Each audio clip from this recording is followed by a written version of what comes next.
Hello everyone, welcome back to my YouTube channel वंशन and emotions. I hope आप सब अच्छे हैं। अच्छे नहीं हो तो हो जाओ यार। सो गाइस, मैं फिर से एक बार आप सबके सामने हाजिर हूँ हमारी स्टोरी के 3rd एपिसोड के साथ। किसी ने कहा था मुझसे कि इस स्टोरी को थोड़ा सा लॉन्ग कर दो, पर डियर, लॉन्ग स्टोरीज़ बहुत सारे लोग सुनते नहीं हैं, तो मैं क्या करूँ, मुझे नहीं समझ आ रहा है। पर जो भी है, उन सब चीज़ों को जान देते हैं। ये स्टोरी जैसे चल रही है वैसे चलने देते हैं। एंड मैं कोशिश करूँगी कि आप लोगों के लिए लंबे लंबे एपिसोड्स ला सकूँ। लॉन्ग एपिसोड्स ट्राई कर सकते हैं, बट होंगे या नहीं मैं गारंटी नहीं दे सकती। So let's get started. Wing अभी भी शिज्जे को देखे जा रहा था। उसके शिज्जे कब से इस तरीके की चीज़ों में इंटरेस्टेड हो गए। उसके शिज्जे को तो कुकिंग ज़्यादा पसंद है, एम्ब्रॉयडरी पसंद है, और अनएक्सपेक्टेडली उन्हें बुक्स बहुत पसंद है। वो तो अपना टाइम इन्हीं चीज़ों में स्पेंड किया करती हैं। उन्हें एक्टिंग कब से पसंद आ गई। ये जो भी था बहुत अजीब था, पर जो भी कुछ है, विंग अपने शिज्जे को बस देखे जा रहा था। जब यानली वुशियान को उसकी तरफ देखते हुए पाती है तो यानली का हाथ अपने आप विंग के चीक्स पर चला जाता है और वो बहुत प्यार से कहती है, आशियन। विंग अंदर तक दहल गया था। पता नहीं ये क्या था, लेकिन आज उसे यानली की वॉइस में बहुत सारा प्यार महसूस हो रहा था। ऐसा लग रहा था उसे जैसे यानली उससे बहुत प्यार करती हो, लेकिन उसे कोई शब्द नहीं मिल रहे हों उसका प्यार बताने के लिए। विंग को नहीं पता पर क्यों उसे बहुत इमोशनल फील हुआ। उसकी आंखों से आंसू गिर गए। वो आंसू जो वो बहुत मुश्किल से अपने आंखों से निकाला करता है, वो रोता नहीं है, लोगों को रुला देता है। वो विंग, उसकी आंखों में आंसू आ गए थे। विंग को अपने चीक्स पर जब कुछ वेट सा फील होता है तो वो अपने हाथों को अपने चीक्स पर ले जाता है जहाँ पर यानली के हाथ थे, तो उसे समझ आता है कि वो रो रहा है। उसकी आंखों में आंसू आ गए हैं। विंग यानली की तरफ देखकर कहता है, शिज्जे। यानली कहती है, हाँ शियन, क्या हुआ है, तुम ठीक हो ना? मैंने तुम्हें बहुत याद किया है। तुम फाइनली वापस आ गए, मैं बहुत खुश हूँ। विंग कन्फ्यूजन में अपना सर थोड़ा सा टेढ़ा करता और कहता है, मैं कहीं गया था क्या? मुझे तो कुछ याद नहीं है। विंग की आंखें जिनमें वो इनोसेंट दिख रहा था, या फिर वो एक अजीब सी चीज़ उसे दिख रही थी यानली को, जो वो सालों पहले देख पाती थी। विंग जब क्लाउड रेसेस भी नहीं पहुंचा था तब वो ये चीज़ उसकी आंखों में देख पाती थी। वो चीज़ आज यानली को फिर से दिख रही है। पर ये क्या हुआ? अब तक तो विंग बदल गया था ना। विंग के अंदर वो डार्क एनर्जी आ गई थी। विंग गुस्सा करने लगा था। एंड अब सब कुछ ठीक हो गया है। ये हुआ कैसे? पर ये जो भी कुछ था, यानली बस खुश थी कि उसका आशियन वापस आ गया है। यानली कहती है, आशियन, तुम्हें भूख लगी होगी ना, मैंने तुम्हारे लिए तुम्हारा मनपसंद लोटस रिप सूप बनाया है। हाँ, लोटस सूप। पर सच्चे मुझे तो। यानली उसे कुछ कहने का मौका नहीं देती, बल्कि उसका हाथ पकड़ के उसे अपने रूम की तरफ ले जाने लगती है। विंग बस चुपचाप यानली के पीछे पीछे चलता है कि क्या एक्टिंग में कोई उसका पार्ट भी है जो उसे करना है। विंग समझने की कोशिश कर रहा था कि ये सब लोग इतना अजीब बिहेव क्यों कर रहे हैं, और ये जगह, ये शूटिंग की जगह इन्होंने कब खरीदी, कब उन्होंने इतना भयानक प्रैंक उसके ऊपर प्लान किया जिसपे उसकी आंखों में आंसू आ गए और किसी को उसकी परवाह ही नहीं हुई। उसके शिज्जे ने उसे उसके आंसू के बारे में कुछ भी नहीं पूछा, बल्कि वो उसे उसका कोई सूप पिलाने के लिए ले आई। और ये कौन सा सूप था जिसके बारे में वो पहली बार सुन रहा है। यानली एक सूप विंग के सामने रखती है। उसकी स्मेल विंग को अंदर तक हिला जाती है, क्योंकि ये स्मेल उसने अपनी ज़िंदगी में आज से पहले कभी इनहेल नहीं की। ये फ्रेगरेंस काफ़ी ज़्यादा टेम्पटिंग है। विंग उस बाउल को देखता है जिसमें वो सूप था। फिर वो उठाकर उस बाउल को टेस्ट करता है उस सूप को टेस्ट करने के बाद विंग को ऐसा लगा जैसे वो हवा में उड़ रहा है, क्योंकि उस सूप का टेस्ट उसे इतना ज़्यादा अच्छा लगा। फिर भी उस सूप के पूरे बाउल को फिनिश करने के बाद बोलता है, शिट ये तो सच में कितना ज़्यादा अच्छा है। कि ये आपने कब बनाया? ये बनाना कब सीखा? आपको इतनी ज़्यादा कुकिंग पसंद है ना, आप न्यू रेसिपीज सीखते रहते हो। ये वाली रेसिपी सबसे बेस्ट है। आपने सही कहा, ये मेरा फेवरेट सूप है आपसे। मैं आज से इसे हर दिन पीऊँगा। यानली बस खुश हो जाती है। यानली की आंखों में आंसू की 2 बूंदें आ गई थी और वो उसके आंखों को धोखा देकर कब उसके गालों से होते हुए निकल जाती हैं उसे पता ही नहीं चला। पर विंग ने ये देखा और वो कहता है, सच्चे मैं मानता हूँ आप एक्टिंग कर रहे हैं, पर आपको असलियत में नहीं रोना चाहिए। देखो ना, मैं भी असलियत में रोने लगा था। सच्चे मुझे बहुत अजीब लग रहा है यहाँ। ऐसा लगता है सब कुछ अनजाना सा है। मैं किसी को पहचान नहीं पा रहा हूँ। ऐसा लगता है मैं यहाँ किसी को नहीं जानता, कोई यहाँ मुझे नहीं जानता। मैं यहाँ से बिलोंग नहीं करता। मुझे बहुत अजीब लगने लगा है। हम वापस घर कब जाएंगे? सच्चे यानली कहती है, हम बहुत जल्द घर जाएंगे आशियन, बहुत जल्द। यानली के हिसाब से घर जाने का मतलब है लोटस कोव जाना, लोटस पियर जाना और वहाँ पे यूनमक में उनका समय बिताना। पर विंग के हिसाब से घर तो कुछ और ही था। यानली कहती है, आशियन क्या तुम और सूप लेना चाहोगे? विंग कहता है, नहीं सच्चे, अगर मैं और सूप लूँगा तो मैं मोटा हो जाऊँगा ना। चीज़ कितनी ही ज़्यादा टेस्टी क्यों ना हो, हमें उतनी ही खानी चाहिए जितना हम पचा सकें, वरना बहुत गलत हो जाएगा ना हमारे साथ। इसलिए मैं नहीं खाऊंगा। यानली विंग को बस देखती रह गई। विंग इन सब चीज़ों के बारे में कब से सोचने लगा, पर जो भी कुछ था, यानली काफ़ी देर तक विंग के साथ बैठकर उससे बातें करने लगती है। वो लोग ऐसे ही इधर उधर की बातें कर रहे थे जो कि विंग की समझ से बाहर जा रही थी। उसे कुछ भी समझ नहीं आया। किसने किसको मारा, ये कैसा प्लॉट है, ये कैसी स्टोरी लाइन है, या फिर ये किस तरीके की स्क्रिप्ट है जो उसे फॉलो करनी है। उसे इतना समझ आया कि उनके पेरेंट्स की डेथ हो गई है, पर यह सोचने भर से ही विंग को अपने दिल में बहुत दर्द महसूस होने लगा था। ऐसा कैसे ये प्लॉट बना सकते हैं, सच्चे ऐसे प्लॉट को फॉलो भी कैसे कर सकते हैं। पर फिर वो खुद से कहता है, ये बस एक प्लॉट है, रियलिटी थोड़ी है। देन वहाँ पर जियांग चेंग आता है। जियांग चेंग को देखकर विंग तुरंत कहता है, आचिंग। शिजे, क्या आचिंग भी स्क्रिप्टिंग कर रहा है? आचिंग को तो एक्टिंग कभी नहीं पसंद थी ना। आचिंग तुम कब से एक्टिंग करने लगे? जियांग चेंग विंग के पास आके कहता है, तुम क्या बकवास किए जा रहे हो? क्या तुम्हें कुछ और भी सबक सिखाना बाकी है, या पिछले बार की लड़ाई हम आज कंटिन्यू कर दे?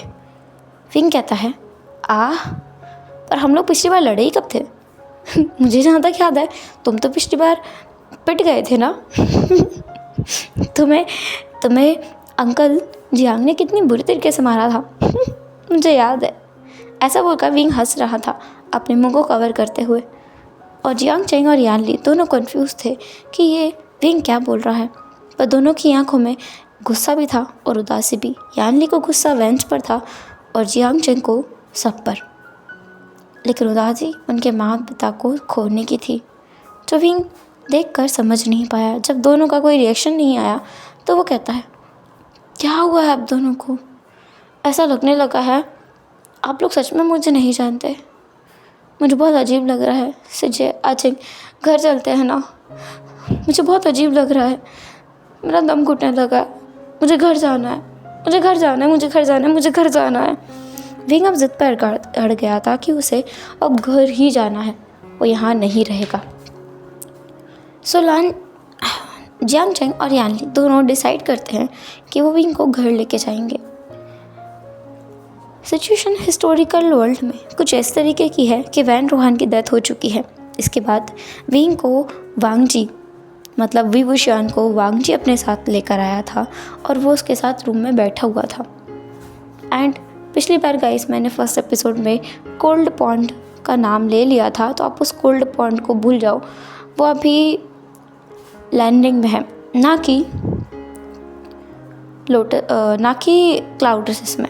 सो वैसे इमेजिन करो। और जो लैंडिंग है यानी जिन क्लान वो काफ़ी ज़्यादा रिच है और इसलिए वहाँ पर देखने वाली चीज़ें बहुत ज़्यादा अमेजिंग है और वही विंग ने देखी थी। इसलिए उसे लगा कि ये इतना एक्सपेंसिव सेट उसकी फैमिली ने कब ख़रीदा, यहाँ पर शूटिंग कब स्टार्ट की और कितने अच्छे तरीके से नेचुरली सब लोग अपना रोल प्ले कर रहे हैं। ऐसा लगता ही नहीं है कि ये लोग एक्टिंग कर रहे हैं। फाइनली विंग बाहर आता है अपने क्वार्टर से, अपने रूम से, और बाहर आने के बाद उसे सबसे पहला शख्स जो देखता है वो होते हैं लांस जिन। वो लांस जिन को देखता है और लांस जिन को देखने के बाद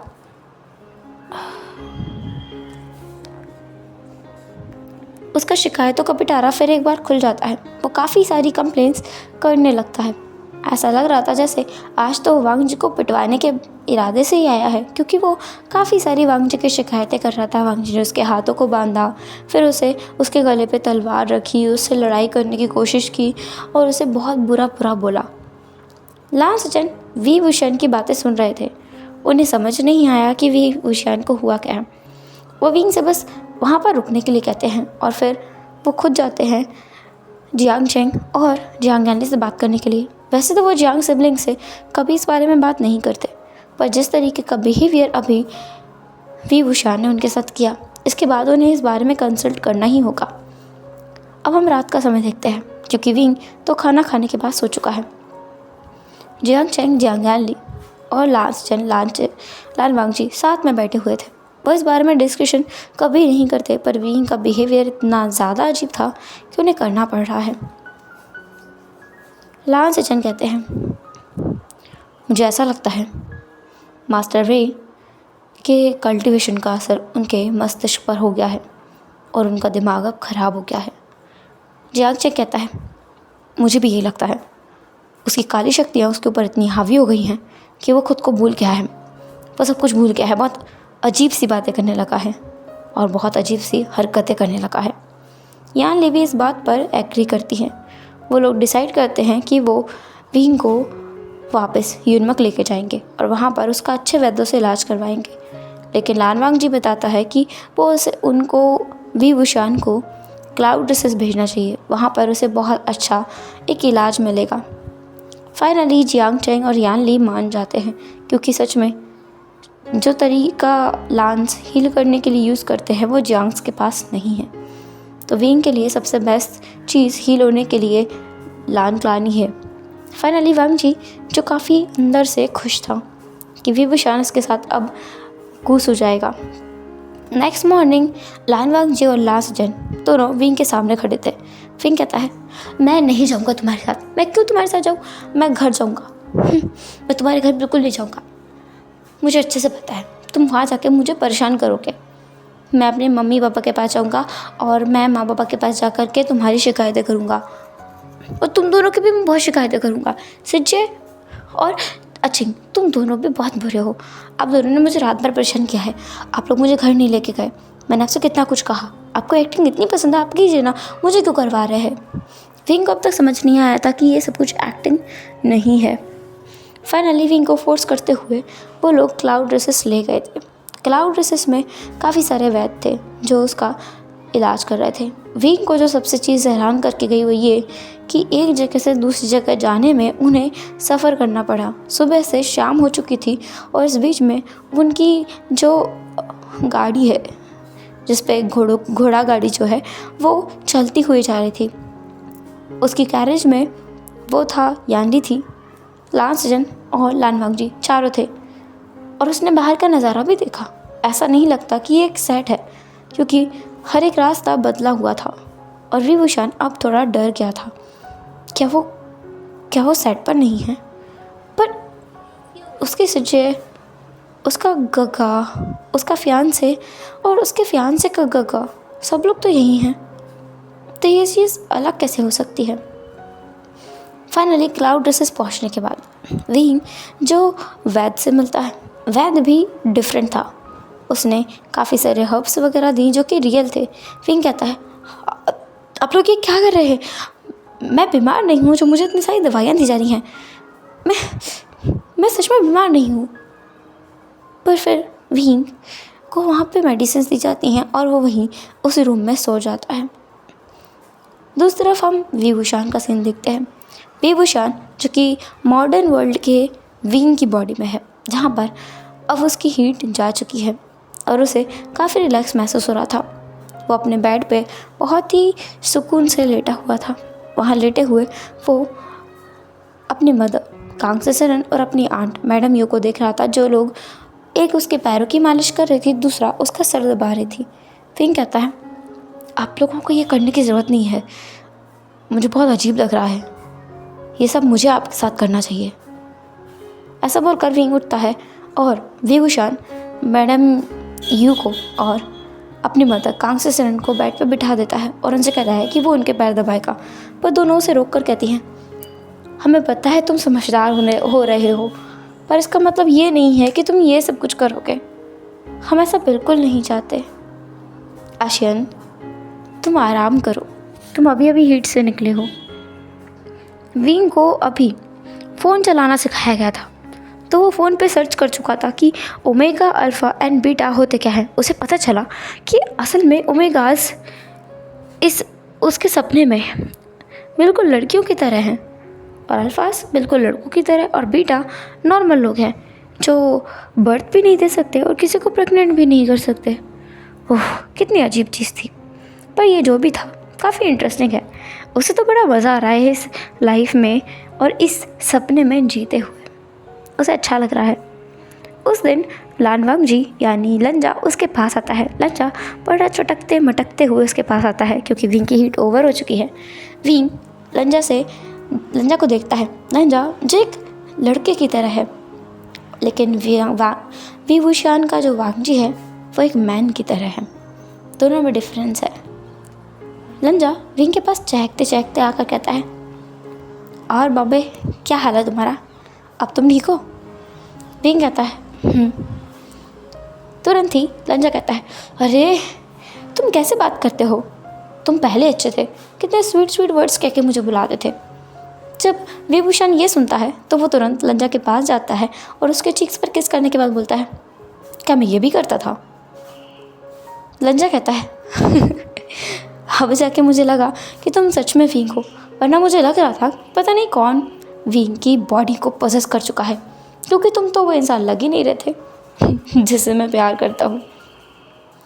ये सुनकर विभूषण को समझ नहीं आया कि ये क्या हुआ, लेकिन फिर लंजा उससे कहता है, बहुत दिन हो गए हैं हम लोग यूनिवर्सिटी नहीं गए हैं, अब तुम मेरे साथ आज यूनिवर्सिटी जाओगे और हम लोग ढेर सारी पढ़ाई करेंगे, ओके?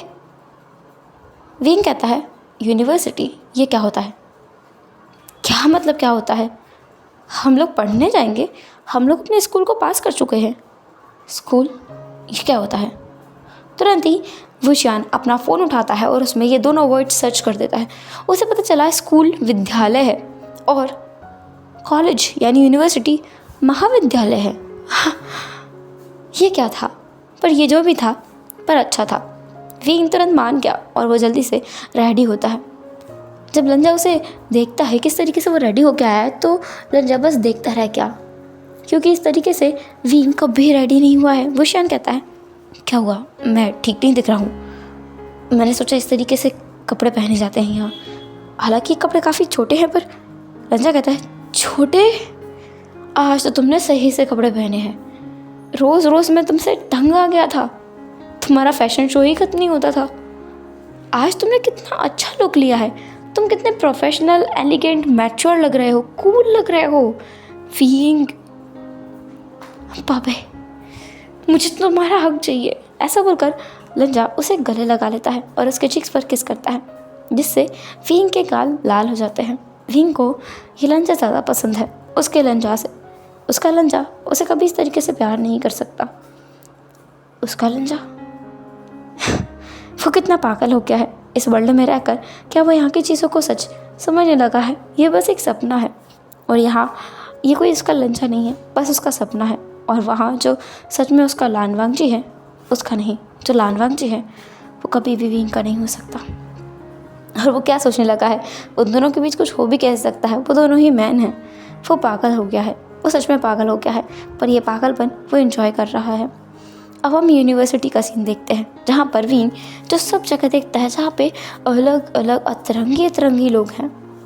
वहाँ पर वो एक लड़के से मिलता है जो उसके पास आके कहता है, और विंग कैसे हो तुम? उस इंसान को देखकर विंग को बहुत गुस्सा आता है। उसका मन करता है कि इस इंसान को यहीं जान से मार दे। वो शुशे था। शुशे कहता है, क्या हुआ है? ऐसे घूर रहे हो जैसे कि तुम मुझे मार डालना चाहते हो। लंजा, ये ठीक तो है ना? लंजा कहता है, ए, मुझे लंजा सिर्फ मेरा बाबा बुला सकता है, तुम्हारे लिए मैं वांगजी ही हूँ। शुशे कहता है, वो वेंचाओ था। वेंचाओ को देखकर उसे बहुत गुस्सा आया। वेंचाओ कहता है, ओह, तुम तो मुझे ऐसे घूर रहे हो जैसे कि मार ही डालोगे, मैं कोई तुम्हारा दुश्मन हूँ। फिर वो शांत तुरंत ही वेंचाओ का गला पकड़ के कहता है, दुश्मन तो तुम मेरे वैसे भी हो। पर तुरंत ही लंजा उसके हाथ को पकड़ कहता है, आह बाबे, तुम फात में लड़ाई कर लेना ना अपनी, ये फाइटिंग गलत बात है। और वेंचाओ, तुम आज लेट क्यों आए हो? इसलिए मेरा पापा इतना ज़्यादा गुस्सा है। अगर तुम लेट नहीं आते तो पापा मेरे को गुस्सा नहीं करता। वेंचाओ कहता है, ओह, पर एक पल के लिए मुझे सच में लगा कि आज तो विंग मुझे मार ही डालेगा। सच में उसकी आंखों का गुस्सा बता रहा था जैसे कि मैंने उसकी बहुत बड़ी कोई प्रॉपर्टी हथिया ली हो या पूरी उसकी जो भी प्रॉपर्टी है उसको अपने नाम करा लिया हो। मुझे तो ऐसा ही लगा। विंग बस वेंचाओ को देख रहा था और वांगजी के बीच हो रहे इस नॉर्मल कन्वर्सेशन को देखते हुए उसे याद आया, वो सपने में है, ये रियलिटी नहीं है, ये बस सपना है। इसके बाद वेंचाओ उसके साथ चल रहा था और वांगजी भी उसके साथ था, पर जैसे जैसे विंग वेंचाओ को देख रहा था उसे उस पर गुस्सा आ रही थी। इसके बाद वो देखता है कि वेंचाओ जब आगे जाता है तो उसके पास नी हुसैन आता है। नी हुसैन आने के बाद कहता है, और तुम कहाँ घूम रहे हो? वेंचाओ कहता है, अरे मैं कहीं नहीं घूम रहा हूँ, मैं तो बस यहीं था, विंग से पूछ लो अगर तुम्हें विश्वास ना हो तो। ऐसा बोलते हुए वो बहुत क्यूट एक्ट करता है, साथ ही वो लड़कियों की तरह शर्माता भी है और जो नी हुसैन है उसके हाथ को पकड़ के हिलाता भी है। विंग बस ये देख रहा था कि ये क्या अजीब चीज़ है। क्या ये, एक मिनट, उसने फ़ोन में जो पढ़ा था उसके हिसाब से वेंचाओ एक ओमेगा है, नी हुसैन एक अल्फ़ा। एक मिनट, इसका मतलब वो भी एक ओमेगा है, लान वांगजी एक अल्फ़ा। क्या बकवास है, ऐसा बिल्कुल नहीं होना चाहिए। टॉप तो उसे होना चाहिए ना। उसे पता है नी हुसैन ने जैसे बुक्स पढ़वाई हैं जिसमें दो मैंस कैसे वो सब करते हैं, वो सब कुछ उसमें लिखा हुआ था, तो वो टॉप रहेगा, वो बॉटम बिल्कुल नहीं हो सकता। विंग को ये चीज़ एक्सेप्ट ही नहीं कर पा रहा था, भले ही उसका सपना ही क्यों ना हो, पर वो इस चीज़ को एक्सेप्ट नहीं कर सकता। वो वांगजी को खींच के एक कोने में ले जाकर कहता है, मुझे एक बात बताओ। लंजा कहता है, पूछो ना बापे। हम दोनों में टॉप कौन है? हाँ, मैं पूछूं हम दोनों में टॉप कौन है? लंजा विंग के सर को थोड़ा सा टच करके देखता है और उसे पता चलता है कि विंग को फीवर नहीं है, तो वो कहता है, कौन टॉप होगा? मैं अल्फ़ा हूँ विंग, मैं ही टॉप हूँ, क्या हुआ है तुम्हें? विंग कहता है, बकवास। लंजा कहता है, क्या बकवास? क्या मैंने कुछ गलत कहा है? क्या हुआ है विंग तुम्हें? मुझे ऐसा क्यों लगने लगा है तुम बदल गए हो। तुम अब वैसा बर्ताव नहीं करते जैसे तुम किया करते थे। तुम अब बहुत बदले बदले लग रहे हो। ऐसा लगता ही नहीं कि तुम मेरे विंग हो, ऐसा लगने लगा है कि तुम कोई और हो। बेबुशान जैसे कोई चीज़ हिट करके जाती है। क्या वो कोई और हो सकता है? इसके बाद वो वहाँ से सीधा निकल जाता है ये पूछकर कि लाइब्रेरी कहाँ है, पुस्तकालय कहाँ है। वहाँ जाने के बाद वो काफ़ी सारी किताबों में अपने लिए कुछ सवालों के जवाब ढूंढने की कोशिश करता है और फाइनली उसे कुछ किताबें मिलती हैं जो कि फ़िक्शन थी। वो उन फिक्शंस को देखता है जिसमें काफ़ी सारी फिक्शंस थी और फाइनली उसे एक नोवेल दिखती है जिसका नेम था मो दाऊद जोशी। वो उस नोवेल को देखता है और उस नोवेल को देखने के बाद उसे समझ आता है कि क्या वो एक बुक का मेन लीड है। क्या बकवास है ये कैसे हो सकता है? और ये वर्ल्ड जिसमें वो अभी है ये रियल है? नहीं है, ये नॉवल है, उसका वर्ल्ड रियल है? नहीं। उसका सर घूमने लगा था इतना ज़्यादा कि वो बस वहीं बैठ गया। विंग का रोने का मन कर रहा था। उसने जो एहसास अब तक जिए क्या वो असली नहीं थे? वो इतने सालों तक अपनी ज़िंदगी के 18 साल जहाँ तक उसने बिताए हैं, कि वो सब जगह झूठी है, एक मिथ है, रियल नहीं है, कि यही सब कुछ है। पर ऐसा कैसे हो सकता है? ये तो नहीं होना चाहिए ना। उसकी रियलिटी उसे पता चल गई थी कि वो एक नॉवल का कैरेक्टर है, ना कि कोई असल इंसान। इसलिए तो ये सब कुछ हुआ। फिर वो बाकी सारी चीज़ें भी पढ़ता है और उसे समझ आता है कि असल में प्लॉट क्या है, उसकी कहानी कहाँ से शुरू होकर कहाँ ख़त्म हुई थी। पर फिर ये इत्तेफाक क्यों है कि जिस नावल को वो अभी पढ़ रहा है, वो जैसा दिखता है ये इंसान भी वैसा ही दिखता है। उसके परिवार में जो लोग हैं वो और यहाँ पर जो लोग हैं वो दोनों सेम दिखते हैं। उनका रिलेशनशिप भी एकदम सेम है।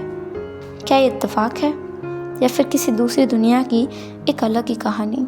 पर ये जो भी है, विंग ने सोच लिया है वो अब अपने परिवार को ज़रूर बचाएगा। उसमें जैसा लिखा हुआ है इस किताब में कि यान ली की मौत होती है, वो ऐसा नहीं होने देगा, वो ऐसा किसी हाल में नहीं होने देगा।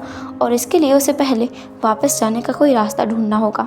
जब उसे ये पता है कि ये कोई सपना नहीं है बल्कि हकीकत है, तो उसे कोई एक रास्ता ढूंढना होगा अपनी इस नॉवल में, इस फिक्शन में वापस जाने का।